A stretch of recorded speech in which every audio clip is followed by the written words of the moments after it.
Carla hindi makapunta sa birthday ni Kuya Jomar. Bakit naman kaya mga kalingap?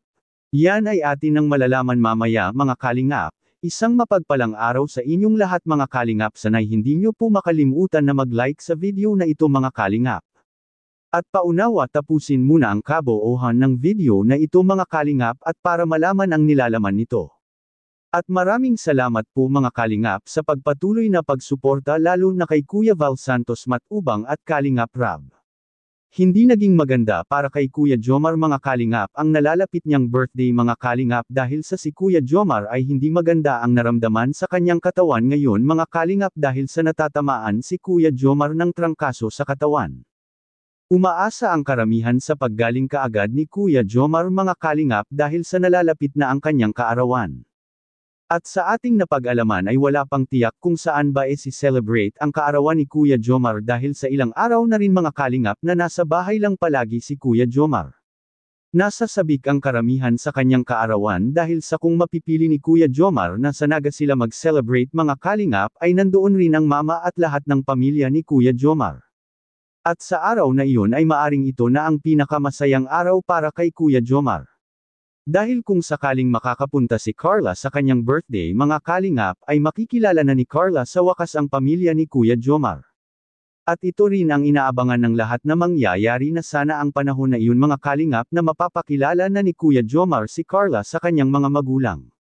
At makikita na sa lahat kung paano tatanggapin si Carla sa mga pamilya ni Kuya Jomar.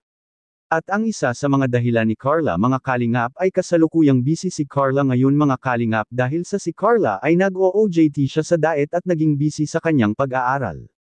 Kung sakaling hindi talaga makakapunta si Carla sa birthday ni Kuya Jomar mga kalingap ay masasabi kong hindi talaga maging masaya ang araw ni Kuya Jomar. Dahil sa maaalala natin mga kalingap sa nakaraang birthday ni Carla ay todo suporta si Kuya Jomar para kay Carla mga kalingap. At kung hindi man makakapunta si Carla mga kalingap ay tiyak hindi niya sinasadyang mangyayari ito at mayroon siyang mga dahilan kung bakit hindi siya makakapunta sa birthday ni Kuya Jomar. At kung ating iisipin mga kalingap na hindi talaga gugustuhin ni Carla ang hindi makapunta dahil sa makikita naman natin kay Carla mga kalingap na pinapahalagahan rin niya ang kanilang samahan ni Kuya Jomar bilang isang love team ng Jom Car. Kaya tiyak na maraming masisiyahan na naman mga kalingap kung si Carla ay makakapunta ito sa kaarawan ni Kuya Jomar, at maraming malulungkot kung hindi ito makadalo dahil sa karamihang inaabangan ng mga serye ng Team Kalingap ay walang iba ang Jom Car serye, at Carla bakit hindi makakapunta. Mga dahilan makikita po natin sa video. Siyempre nakadepende po yun sa kanya kung saan niya gusto mag-celebrate.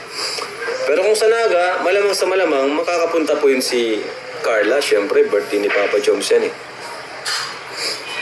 Tingnan po natin kung saan. Sana po sa Naga. O nga, sabihin mo si Jomar, sa Naga na lang para makapunta si Carla, bro. Kung piliin ni Kuya Jomar na mag-celebrate sila sa Naga ay natitiyak ni Kalingap Rab na makakapunta si Carla, at kung hindi naman sa Naga mga kalingap ay hindi anya makakapunta si Carla sa kanyang birthday. Anong masasabi niyo po mga kalingap tungkol dito? Please comment and God bless you all.